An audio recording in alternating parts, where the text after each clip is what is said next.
many questions. I hope that we can hear you. Okay, good morning. Good morning. Welcome to lesson 7. You're 2 minutes in because we're having technical difficulties, so we're trying to do the class in a few different recordings. So we have women on Zoom, women in person, and then we're doing this, hopefully this live that we can translate into a recording. All right, so we just wrote down a few things that we have done in the last few days. And what we've done is we've also associated emotions or what draw us to do those things. Okay, put that on the side for now. Now, the next question I have for you is, what, and feel free to call it out, what are a few things, or chat it in the box, what are a few things you consider to be important elements in a relationship? We write it down. Trust, too? no, shout out. Trust, respect, thoughtfulness, loyalty, Compassion. compassion, empathy, okay, kindness. All right, all of those sound amazing. And what would you rate as the most important in a relationship? If you had to choose one important element in a relationship that's like of top priority to you, what would you choose? Friendship, okay. Honor. Mm-hmm. Trust. Trust, respect. I like that. Giving. That's the top one. What would your top one be? Giving.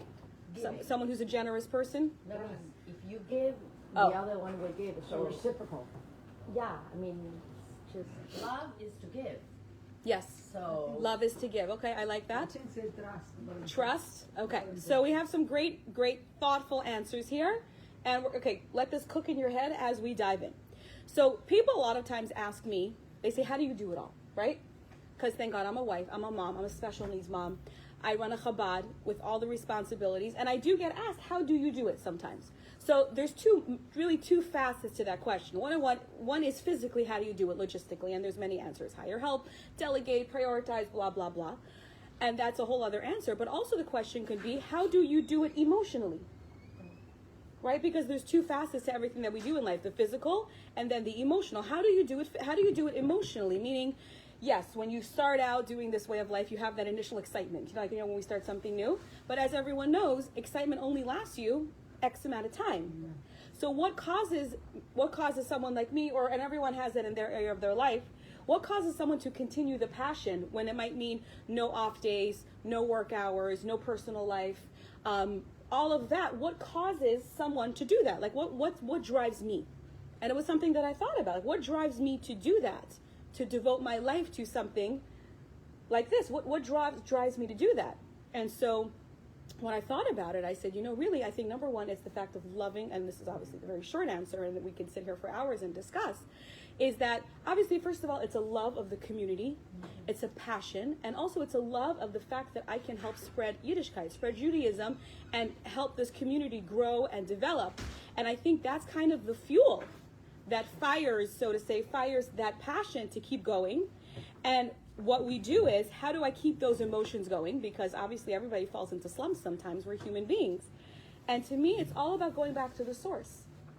Because why do we do this all? Why do I do it all? It's because I strongly believe in the Torah and the mitzvos and the teachings of what the Rebbe wanted to spread Judaism all around the world to every single Jewish person. And when I kind of fall into those slumps, I can go back to my source. And what I do by going back and learning and experiencing and taking it in and thinking about it and meditating on it or contemplating, you pick your word for that, what it does is it kind of adds fire.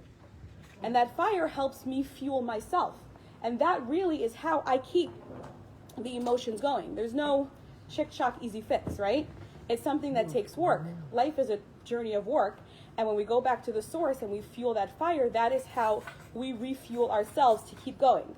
So for those who remember, I think it was in class 3, correct me if I'm wrong, we talked about the long short way and the short long way. Does anybody remember, right? So the short long way, we talked like the person, there's no way to get there because there's fences and wild animals and all that stuff. Or you can take the long way, which takes you all the way around the fields, but it's a smooth way and it gets you around. And we discussed how sometimes we have those short fixes that work in the spirit of the moment when we need that fire right then and there. But in the long haul in life, we need that slow, steady path that'll keep the fire burning at a steady pace to get us where we are. So today we're kind of going to talk a little bit more about that. I'm sorry, ladies. Is anybody else hot or is it just me? Hot. Okay, it's not just me. Okay, good. Okay, 1 second. Something's not right here.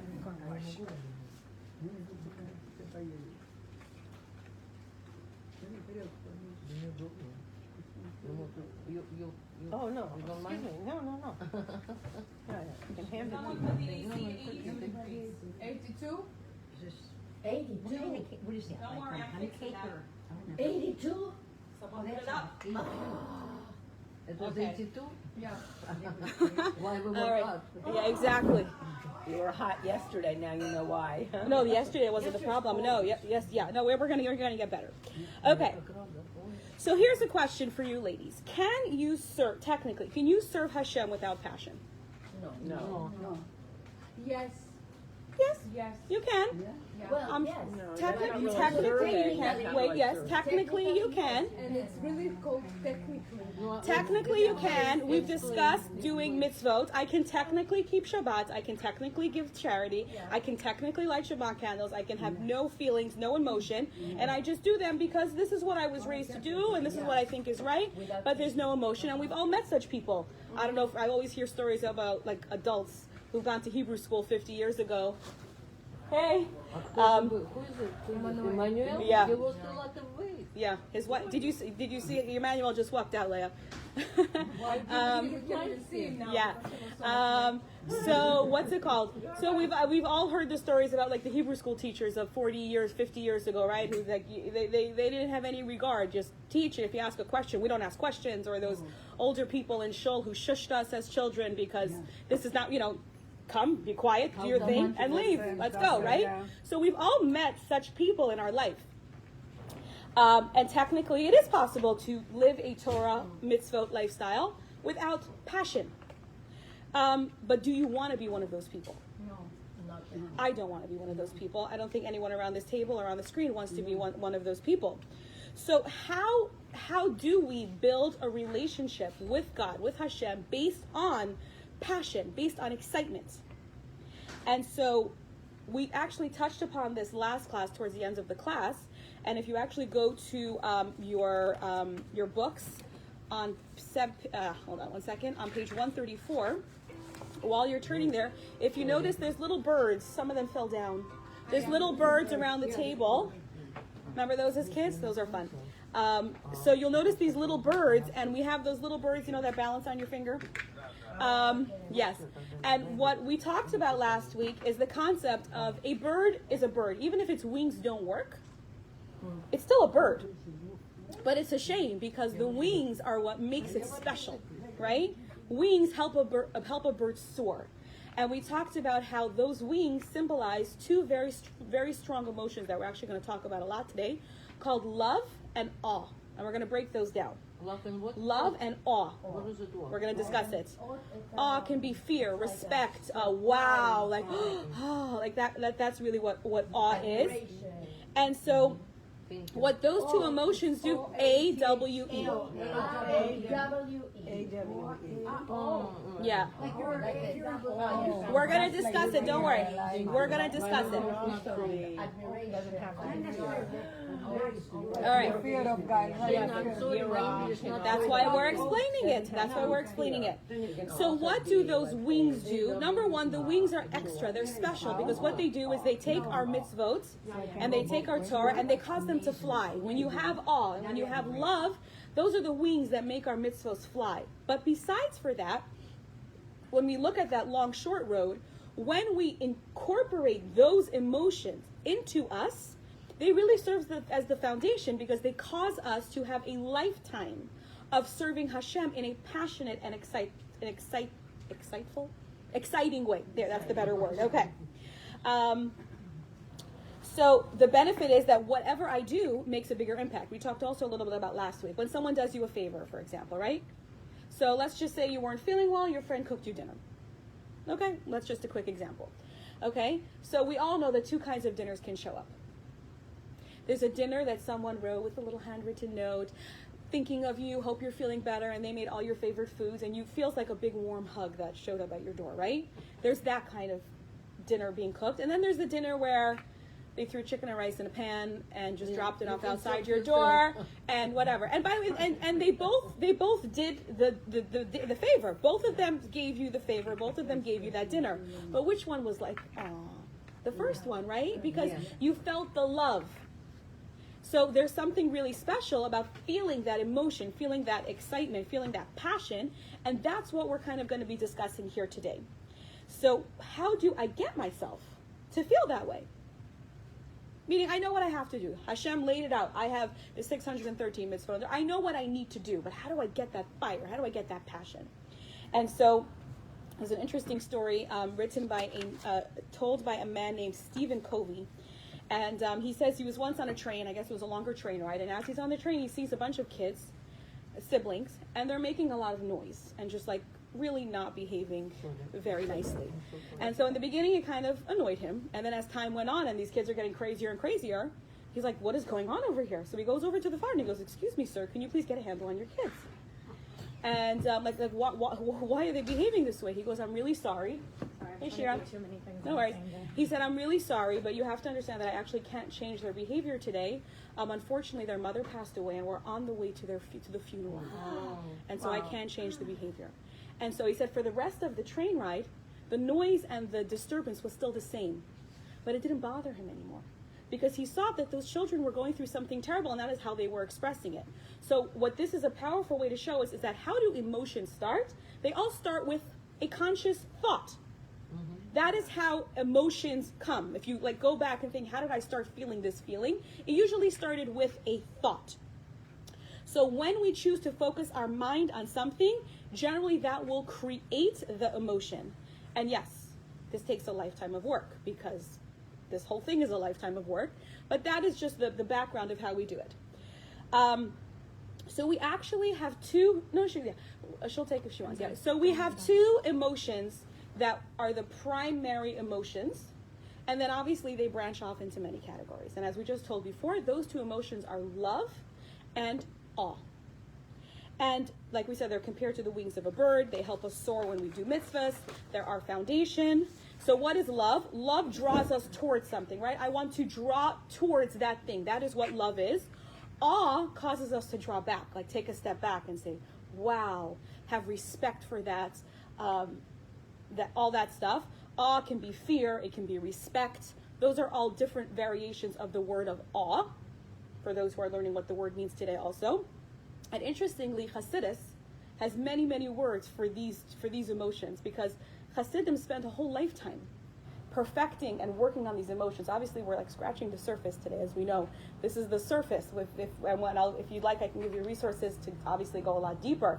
But today we're scratching the surface. But Hasidim have many words and many ways of describing these emotions, because it shows the sophistication that we have in regards to our emotions towards Hashem. There's many types of levels of love, and there's many types of levels of awe, and there's different levels of quality and different levels of intensity. And they're all generated by different kinds of meditations. And so the question is, which one do you feel is more important or higher? Is it love or is it awe?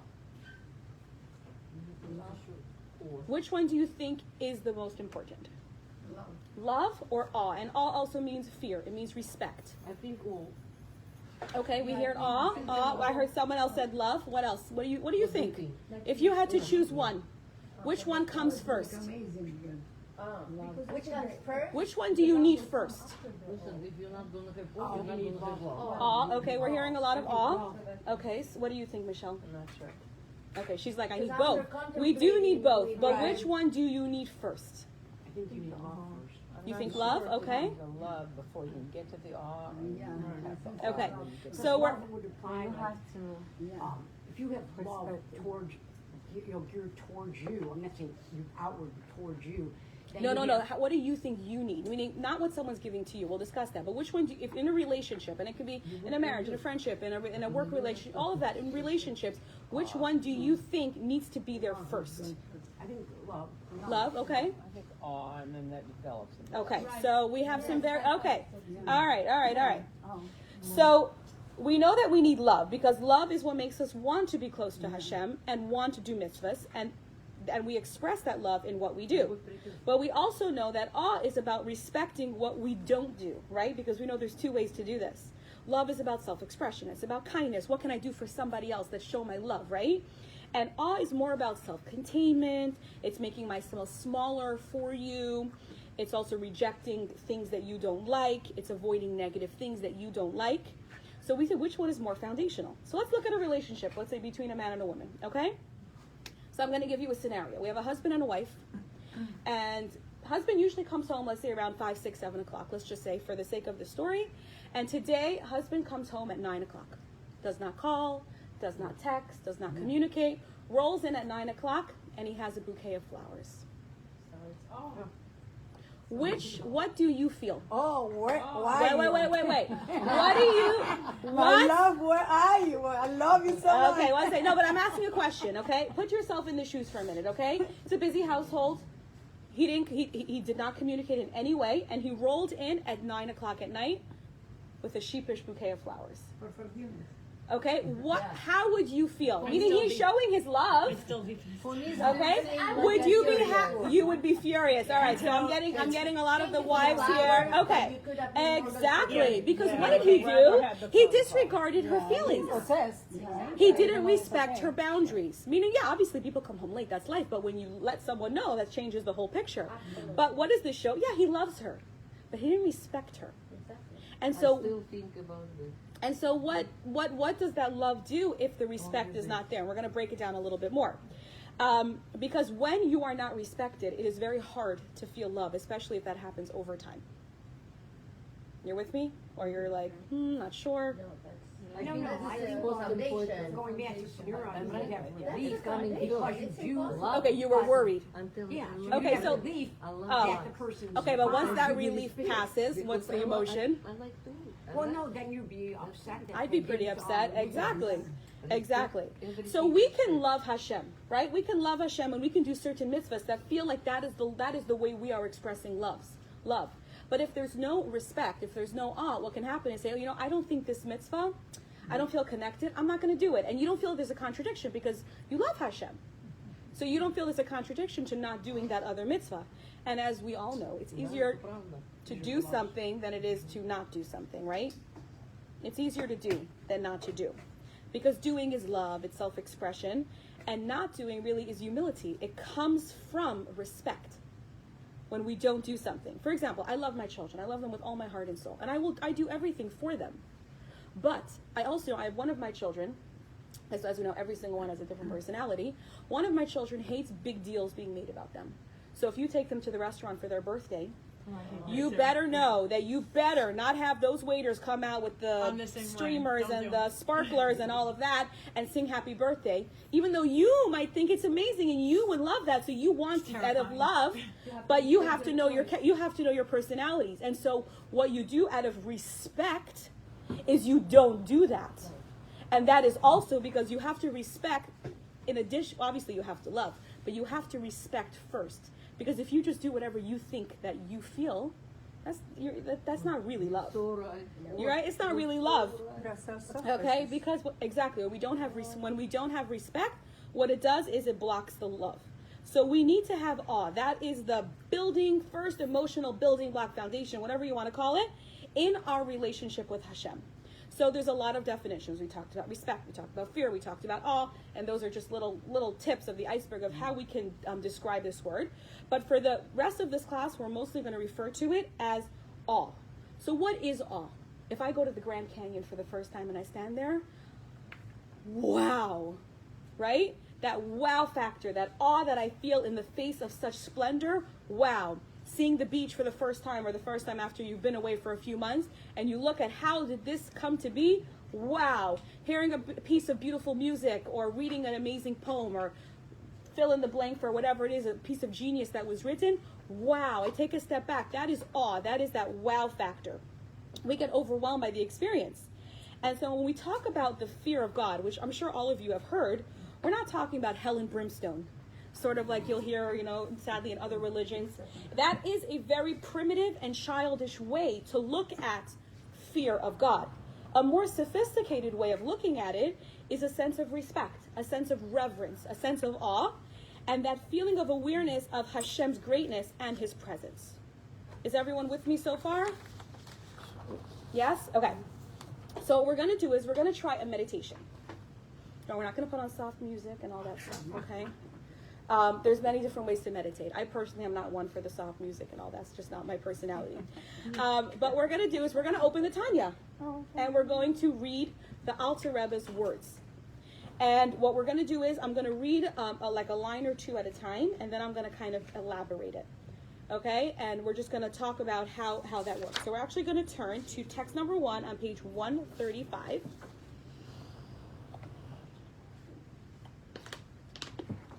And yeah, and Allison, if you can share with Adriana, perfect. All right, it's definitely cooling off in here, right? Oh yeah. Okay. Freezing. You're freezing? Okay, so that means Shayna's getting maybe to room temperature. This is how we know. I hate it. Yeah, as you know, I'm always running on the warmer side. All right, so we're going to go to text number 1, and we are in chapter 41 of the Tanya. As you know, we've been working our way through it these last few classes, and I'm going to read it out loud. However, you should constantly remember the starting point of divine service, which is at its core and root. Namely, you should first awaken the natural awe, hidden in the heart of every Jew, which rules out any rebellion against the King of Kings, the Holy of Holy, blessed be He. So this is our introduction. And this means to contemplate in your mind at least. So we should at very least contemplate this in our mind, even if we cannot move our heart. We can't always generate a feeling of a particular thought. Meaning, we can't always generate a feeling, right? I can't make a feeling appear, snap like this. But there's always a way to make a thought. And so there's always, value, even if we are able to do no more than review this in our mind. The greatness of the blessed infinite. So infinite is a big word. So look around the room and notice how much space you take up relative to the room. Now think of yourself relative to the entire building we are in. And from there, relative to the whole block. Now think of yourself relative to the neighborhood and to the city. At this point, you probably can no longer truly relate, but you do have a mental picture of the size of the city. So we're in Hollywood, right? Just think of yourself in relation to the city of Hollywood.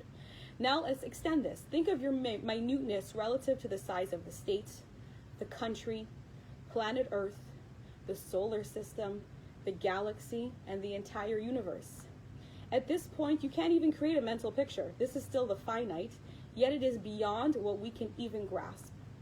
God is the creator of all of this and much more. Reflect on the beyondness of God. God is simply beyond what we can sense, what we can picture, what we can comprehend, and what we can even imagine. And his kingship, by the way, you can follow along if you'd like.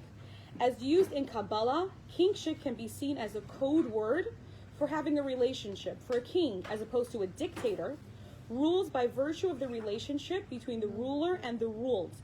God, in his infinite, unfathomable being, desires to have a relationship with us, to take a role in our existence, and to allow us a role in his.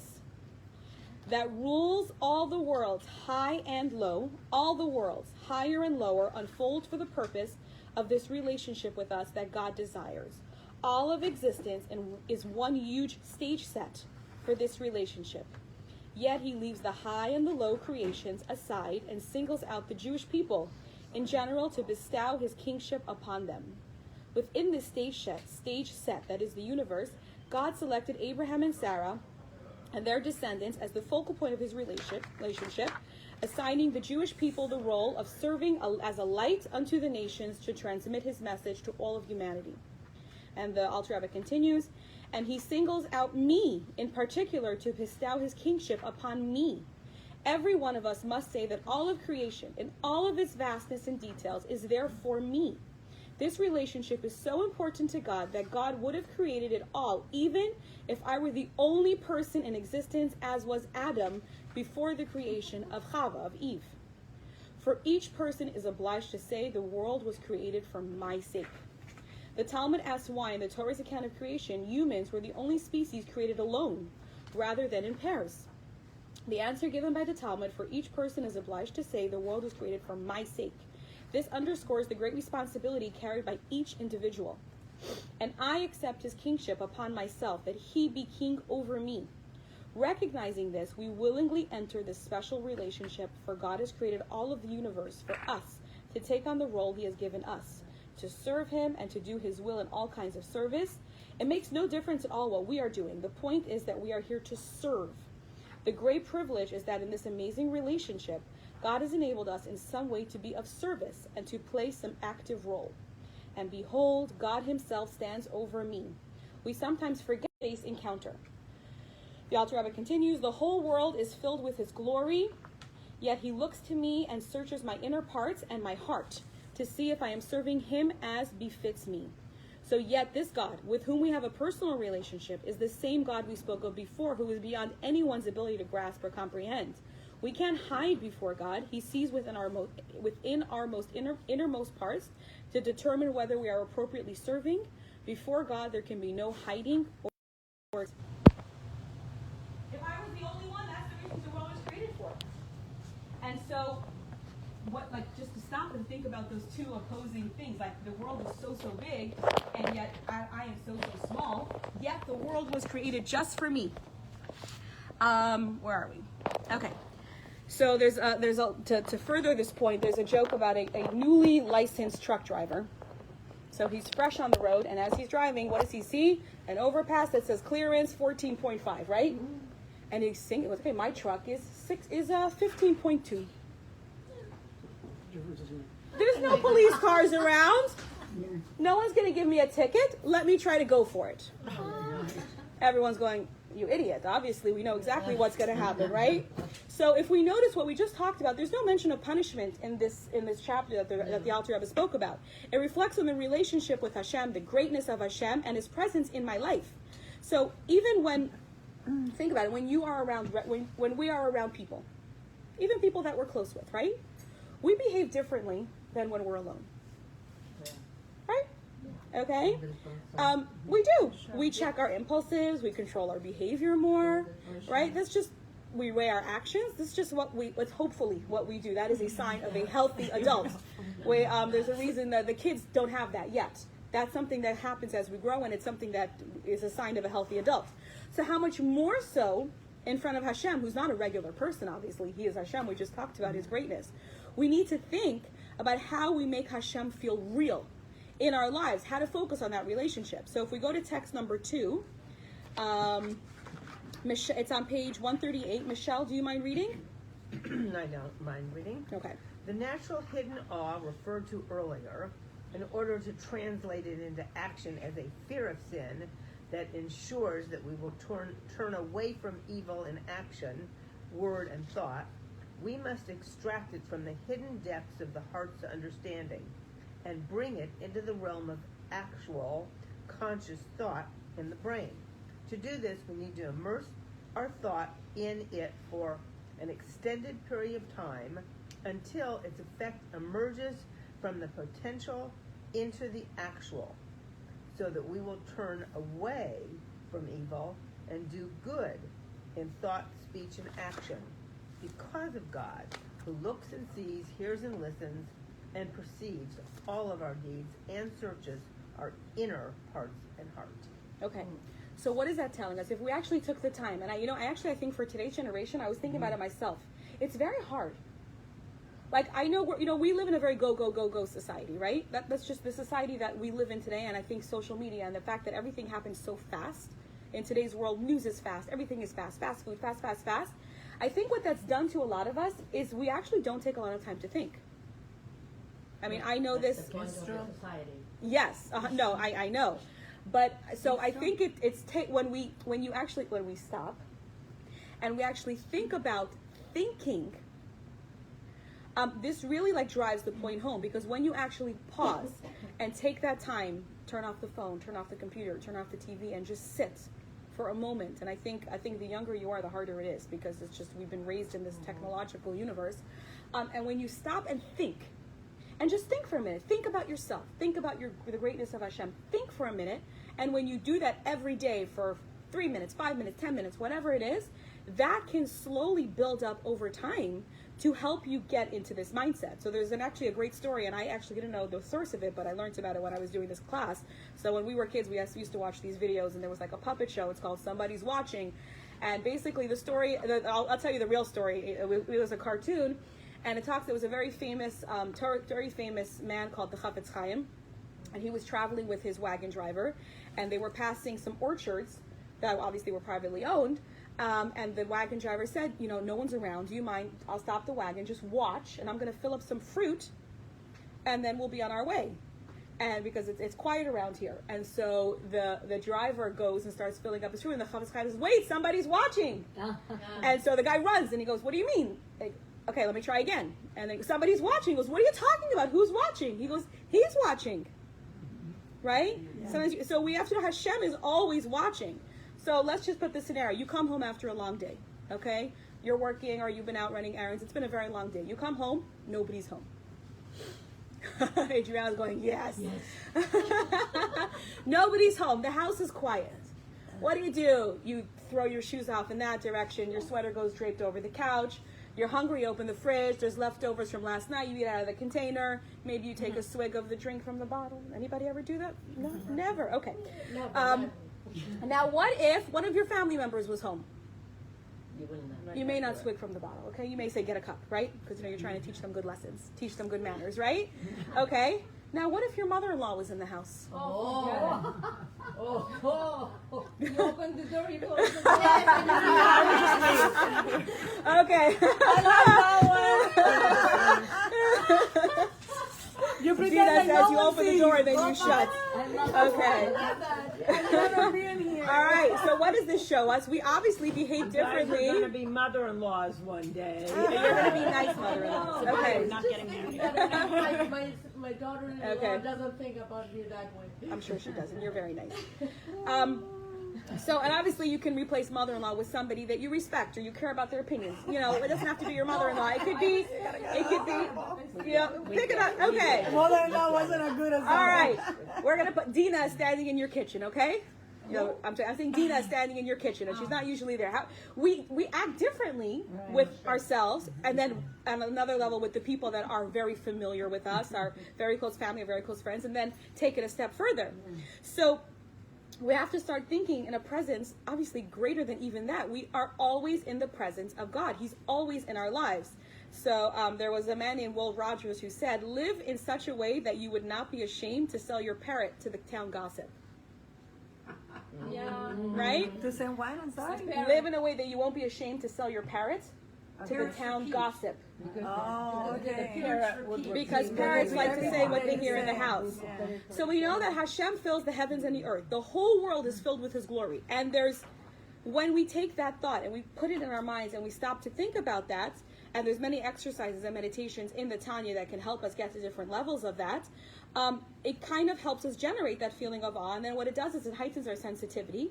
And as time moves on, it helps us to change or adjust our behaviors in a way that's more consistent with this awareness. And then over time, it causes our insides to change, because as we know, that is how everlasting change is made. Slow, steady change. That is realistically how change is made. Okay. Any questions thus far? Just a comment. Please. I taught school for many years, and Okay. I used to tell them, an honest person isn't the person who doesn't take something in the store when everybody's there. It's an honest person who walks in the store and nobody's there, and the cash register is open, and you don't take anything. Exactly. It's the person who doesn't do it even when nobody is watching. Exactly. But you I would think say no human being. Right. No body. We'll say it at that. All right. So we know that awe comes first, because in order to have love, first we have to have respect. But we can't draw close to something, right? Because love is all about drawing close. We can't draw close to something. You don't hear me? Oh, this got disconnected. Hold on. No, it's gonna. Give me a thumbs up. Can you hear me? Oh no. we just plugged it. Did it, wait, when Hold you on. moved the chair, did we? Is there a plug? It's 1 second. I'm gonna see. No, it I think goes you. Oh, 1 between second. I'll work. I think I got it again. Hold on. It's between the computer. Oh, it's between the computer and the... It's just a USB. It's the All right. Do you hear me now? Okay. Everybody, just don't move anything here. Okay. don't We're on very sensitive We're not ground. gonna All right. Where were we? So we discussed that awe comes first, because as we said, in order loving is drawing near. But in order to draw near, we kind of have to have a little space between us. And we have to have that gap. So I can't bridge the gap until I have that respect. And then once I have that respect, I can then bridge the gap. We need to ask permission before we enter someone's space, right? Would you hug and kiss your child if they didn't want it? No, we learned about, well, in today's world, we learned about respect. We actually don't. We ask their permission, obviously within reason. But if you know your child does not want that, out of respect, you don't do that. That is also a way of showing your love. So the question we really have to ask ourselves is it about my observance or is it about Hashem? Is it about what I feel connected to, or is it about what he says connects us? Unpack that for a second. Is it about how I feel connected to him, or is it about how he says what connects us? It's about what he says. Okay. Because if we're truly having respect, it's what he says, because we are the small people. We are, and the Hashem is this great, amazing, awesome, glory-filled. And he brought us here, and we Exactly. have to follow. So when we think about what he wants, that is the true measure of respect. You're with me, ladies?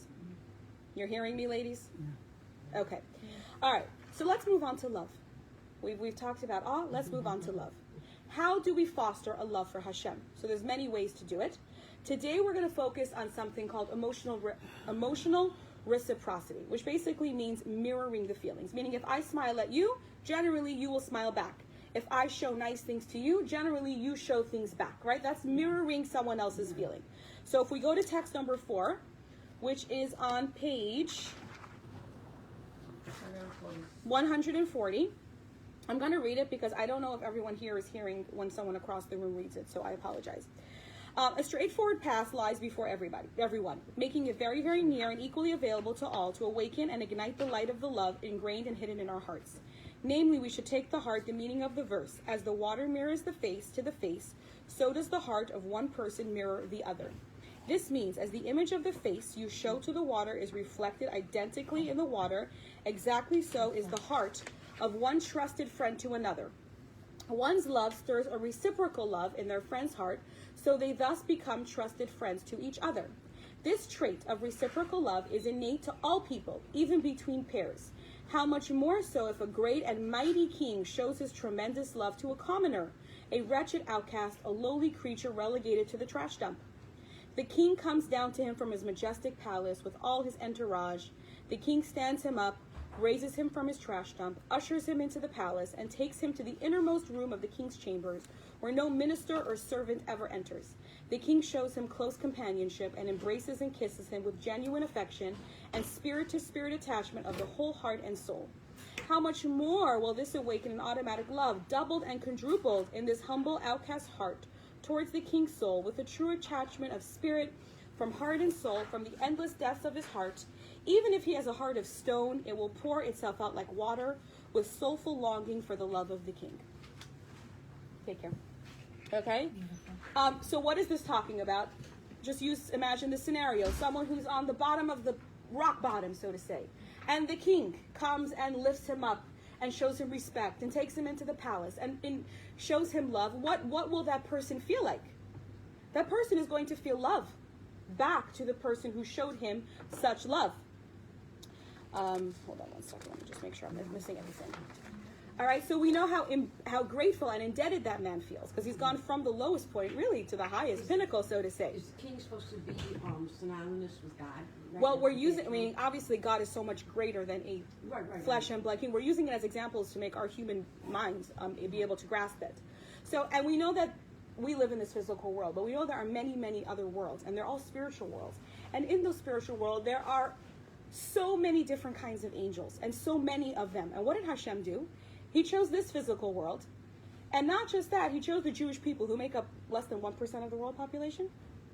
We really don't take up that much space, right? You wouldn't know that from the news, but really we don't take up that much space, okay? And he wants us. He chose us. Did we do anything to deserve that? No. We were literally just born into it, right? All right? And what do? We complain. And we test him, and we make trouble, right? That's what we do. We're very good at that. And what did Hashem do? Hashem took the Jewish people who were slaves in Egypt, And they were at the lowest point. They were almost fully assimilated with the Egyptian. And he didn't send an angel to do his job.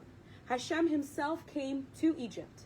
And he himself took the Jewish people with his own hand. He lifted them up. He took them out of Egypt, took them through the desert, brought them to Mount Sinai, gave them the Torah, made them a nation.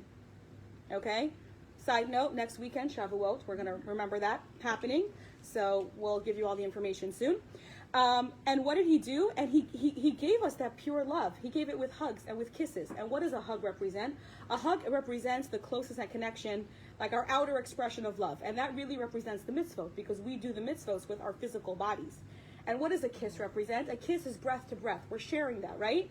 Hashem breathed that Torah into our bodies. It became part of us. And so he gave us a chance that no other nations of the world got. The other nations of the world did get mitzvot. They got the 7 Noahide laws. But what are those laws? Those laws are how to create a society that's just and good and, what's the word I'm looking for? Productive, right? It's not about making a relationship. The rest of the mitzvahs are having a relationship with Hashem. Only the Jewish people got that. And that's what Judaism, that's what Yiddishkeit is really all centered about. It's centered about our relationship with Hashem. And what did we do to deserve this? Not much. We were born into it. We didn't do anything to deserve this. And so when we stop for a second and think about that amazing gift, that Hashem chose me. I could have been anybody. But he chose me to be a Jew. And he gave me this amazing gift of the Torah. And he did it with his own hand. And I have this amazing gift that most other people don't have. I'm so grateful. And when I'm so grateful, what do I want to do? When we are grateful, we want to give back. And that shows the love. All of these gifts show us how to have gratitude. When we stop and we actually think and we contemplate, that helps us create that love for Hashem. So stop for a second. Take a minute. Write it down. Don't write it down. Think it in your mind. And think about what are some gifts that Hashem has given you in your personal life. And I'm going to check on the AC while you do that, because something's not working again. Please don't make it colder. I think I broke the knuckle because when I see my car. What she does. It's colder and colder. It's cold? I don't feel it's cold. I feel freezing. it feels hot. Always cold and someone she keeps put it making it out. colder. That's why it's hot. I don't think it's a little broken, but. No, I think the cut. So does anybody want to share? What are some gifts that you have in your life that you are grateful for? Thank you. Okay. Anybody else want to share? Serious. You're a Jew. Very good. I'm grateful because of the opportunity that I convert to you Exactly. guys. She's grateful that she became part of the Jewish family. I Okay? feel like somehow you have it. It's there, you know? Because it's that And you have that unique perspective. like the way that you feel, like you don't care about, like, I remember people before I used to convert, they used to tell me, why Jewish? Like, what are you doing? You have 613 mitzvot against 7. Why? But I say, it's I don't know, it's something stronger. It's something that and I'm so grateful. I'm so grateful, and I don't take it for granted, because That's beautiful. Thank you. Yeah. Okay, so she has those emotions. I can say I'm grateful. I'm grateful for my family. I'm grateful for so many different, health, all of those. I'm so grateful for that. And when I stop for a minute, I realize these are gifts. These are gifts that were given to me. And if I stop for a minute, and that's really, we wake up every morning, and what are the first thing we're supposed to say is Moda Ani, thank you Hashem for returning my soul to me. This king that is literally a contemplation moment. And if someone is looking, because sometimes it's hard, like, when do I fit that contemplation in? When do I fit it into my day? So 2 amazing times are, number one, first thing you wake up in bed, you sit up in bed, Moda Ani Lefanecha. We say that sentence, and take a minute afterwards and just think about it. I am so grateful. Like, I have this thing that I started doing with my kids when I remember. I say, list 3 nice things that happened to you today. And so they'll say, I like supper. We went to gym. My teacher was, or whatever. And each one picks, but it's a mindset. That when you start thinking about, because, automatically, your eye, you have a white sheet of paper and you see the black dot. Our eyes are drawn to the black dot. It's human nature. So when we stop for a minute and focus on all the good that we have in our lives, and then we start focusing on the fact that Hashem made this world, and He's so great, and yet the world was created just for me. I was put here for a reason. Like they say, what is your birthday? Why do we celebrate your birthday? Your birthday is the day that Hashem decided that the world couldn't live without you. That's what your birthday is, right? That is your birthday. It's not about why am I here? It doesn't matter why, I don't know. He chose to put me here. And so obviously there's a reason for that. And when I stop for a minute and I think, and I really think, and I stop and say, why did he put me here? What can I do to help further that relationship? And we use that awe, and we use that love, and we use those wings, as we said. That really helps us to connect to the Torah, connect to the mitzvahs, and it really helps us also work on that long path that'll carry us for many, many, many years to come. So as we know, we started this private audience with the Alter Rebbe 7 months ago, 7 classes ago. We've learned a lot about ourselves. We learned about our dual souls, about why we always have this constant battle, how we can refine ourselves, how we can connect that to our global thing, how we can work on perfecting the world, as we discussed in last class. So I'm actually going to share a video. Ladies, I'm going to ask you to come here because I'm not touching this thing. Okay? I'm afraid of this computer right now. So I am going to share, and what I'm going to do is I am going to show you... Sure. Why don't I just go like this, and then you just take the chair and go. All right, now this is going to be fun. I'm Okay, saying take desktop. the chair and go just right here. You can see it. It's okay when you take it. 1 second. Oh, Hold on, ladies. Let's go to application. Okay, here we are. Just while you're doing that, I heard the other day in John that if you can be born for 70-something years, Yes, there's a just song to about do that. a favor to another Jew. Mm-hmm. If you can be born for 73 years, just to do a favor to another Jew. That's how amazing Hashem. I'll sing you the song when we're done. Hold on 1 Hashem second. can create a soul, like a Jew can live for 73 years in life, just to do a favor to another Jew. Maybe when she's or he is 73, he do a favor. All right, to ladies, another I'm going to Jew. press play. Just Hold because on. of a reason. Before they're 73. Huh? No, 1 second. Hold on. Hold on 1 second while I... A favor. A favor. Michelle, I'll explain it in English. No, you can be longer, but you can be in 72 years. Hashem said, 70. You know, Oh, you're gonna do this this favor sound to is them. not working. This person's life. Like the meaning is, not the working. purpose Okay. to our life is to do good to other people, to do to other people. Okay. You know, we can live. All right. 70 years For just to some do one reason, thing. it's not working. So what I'm going to do is, it's working, but I can't share the sound. So what I'm going to do is, after we finish the class, I'm going to show everybody here once we're disconnected. I apologize for all the technical difficulties today. I do apologize. But what I'm going to do is I am going to, first of all, just do a quick recap of the last 7 classes, so we kind of just have it in one place. Go back to the seats. I apologize. Sorry. Okay, I said due to a lot of technical difficulties today. So I'm going to quickly read a quick summary. After the class, I will be sending a summary to you in your emails, or I can text it to you. Let me know which one's better. And then stay tuned, ladies, because we are currently working on an amazing course for next year, which will hopefully start within a month or so after all the holidays. So I'm assuming November time, give or take, and I'll keep you posted on the details and all of that and the sneak peeks. But I've heard some snippets, and it sounds fascinating, but I don't know enough about it yet to share with you. I don't know the title yet, no. I know it's focusing on how Jewish women have an impact on history and laws that we've had today, and so I'm very excited about that, but I don't have more details. It's being worked on.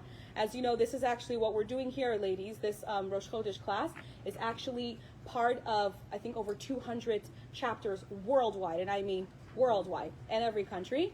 And so it's an honor to share that with you, and for all of us to be part of it. Think of all the Jewish women as a collective, learning and sharing, and I find that to be amazing.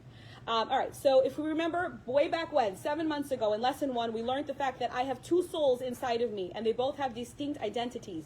Each of these souls is vying for control of my body. When I feel torn, I need to remember this is the way I was created. It's up to me to choose how to identify. We know we have our natural soul and our godly soul. In lesson 2, we discussed how our 2 souls, they're always looking and fighting for control over my thoughts, my speech, and my actions.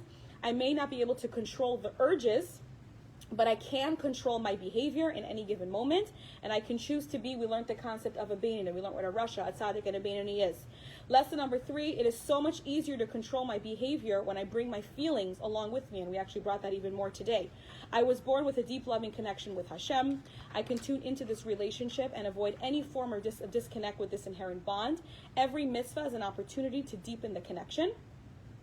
Lesson 4, I know that negative emotions drag me down and make it harder to push through. Shame and guilt are distractions from my ultimate purpose. I can face my flaws and imperfections with grace, working to grow each day. I know that Hashem is with me, holding me in love, even in the most painful moments. In lesson 5, we talked about how I need to choose my primary identity. Aligning with my soul frees me to take joy in deeper truths. I can find joy and contentment through connection with my truest self, God, and other people. Last class, in class 6, we talked about the fact that I am here for a reason. I'm here in this world for a reason. My actions change the world and elevate our physical reality. Every mitzvah I do is transformative for myself, my possessions, and the entire world. And today we talked about developing strong emotions towards my Creator. I can serve Hashem with greater passion and devotion. I create and nurture emotions by contemplating the role of Hashem plays in my life. Love and awe are the wings that make my mitzvahs fly, and my emotions power my deeds. Any questions? That was nice. Okay, so ladies, I'm going to end the Zoom now. I'm working on creating a survey so that I can ask you your thoughts, comments, things like that about how you felt about the class, what you would like to see more of, less of, changes, because we're always trying to make everything better for the people who attend. So feel free to reply to the email, share thoughts with me. I welcome them. I welcome questions and all of that. It is lovely to see you. So I'm going to end the Zoom now, and then we will chat soon. All right? Take care. I have a question. I don't know if it is related or not. Okay, go ahead. But this happened to me yesterday. Mm-hmm. I was talking to a lady